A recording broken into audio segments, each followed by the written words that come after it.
احساس برتری میں مبتلا ہو کر دوسروں کو کمتر اور حقیر سمجھنا بھی احساس کمتری کی ایک قسم ہے۔ انسان کو اپنی پیدائش پر کوئی اختیار نہیں، لہذا کسی سے رنگ، نسل، قومیت اور جنسی بنیادوں پر تعصب برتنا سب سے گھٹیا درجے کی جہالت ہے۔ دنیا کا ہر وہ نظریہ، مذہب، قانون جو آپ سے سوال کی طاقت چھین لیتا ہے، ظلم کا نظام ہے۔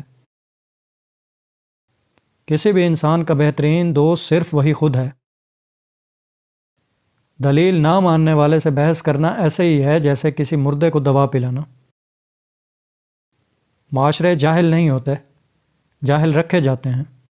کسی شخصیت یا نظریے کی کامیابی اس کے پیروکاروں کی تعداد سے نہیں، بلکہ کردار سے طے ہوتی ہے۔ علم روشنی ہے، لیکن تب جب وہ ہمارے عمل، رویے اور عادات کا حصہ بنے۔ میرے متعلق جو چاہو سوچو، میں اس دنیا میں تمہیں راضی کرنے نہیں آیا۔ غلامی کی سب سے بدترین قسم ذہنی غلامی ہے۔ غالب طبقے کا یہی سب سے بڑا ہتھیار ہے۔ انقلاب ہمیشہ نوجوان لاتے ہیں، لیکن جس معاشرے میں نوجوان چمچہ گیری کی راہ پر چل پڑے وہاں انقلاب نہیں، غلامی راج کرتی ہے۔ جس طرح ایک نتیجہ خیز مصروف دن کے بعد مزیدار نیند آتی ہے، اسی طرح ایک با مقصد متحرک زندگی کے بعد موت بھی خوشگوار آتی ہے۔ آپ خود کو منفی لوگوں میں شامل کرنے کے بجائے مثبت کتابوں میں مصروف رکھیں۔ معیار یہ نہیں کہ آپ کو کتنے زیادہ لوگ پسند کرتے ہیں، معیار یہ ہے کہ آپ کو کس طرح کے لوگ پسند کرتے ہیں۔ سائنس، آرٹ، دھرم پر سوچنے سے پہلے اس بات کا خیال ہونا چاہیے کہ انسان کے پاس خوراک، رہائش اور لباس ہو۔ مطالعہ کرنا کوئی آسان کام نہیں ہے، اس میں عزم، تنہائی، توجہ، تجسس اور حاضر دماغی کی ضرورت ہے۔ میں خاموشی پر ایک ناول لکھنا چاہتی ہوں جس میں ایسی چیزوں کا ذکر ہو جو لوگ کہہ نہیں سکتے۔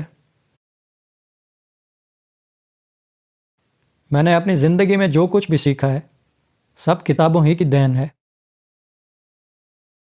اعلیٰ نظریہ اور اس پر منظم تربیت کیے بغیر کسی بھی ہجوم کا ساتھ دینا اپنی صلاحیتوں اور وقت کا ضیاع ہے۔ خوبصورت انسان وہی ہے جسے بات کرنا آسان ہو، مشکل میں مدد مانگنا آسان ہو، جو لوگوں کے دکھ درد میں شامل ہو، آنسو پوچھے اور مرہم بنے۔ اگر آپ ایسے ہیں تو آپ دنیا کے خوبصورت ترین انسان ہیں۔ کتاب کا لمس ہاتھ سے زیادہ ذہن میں محسوس ہوتا ہے۔ پاکستانی تعلیمی نظام و نصاب سے ایسے تعلیم یافتہ افراد پیدا ہوتے ہیں کہ ان میں اور جاہل میں صرف کاغذی سرٹیفکیٹ کا ہی فرق ہوتا ہے۔ اصل غربت وہ نہیں ہوتی جو کپڑوں اور جوتوں سے ظاہر ہوتی ہے۔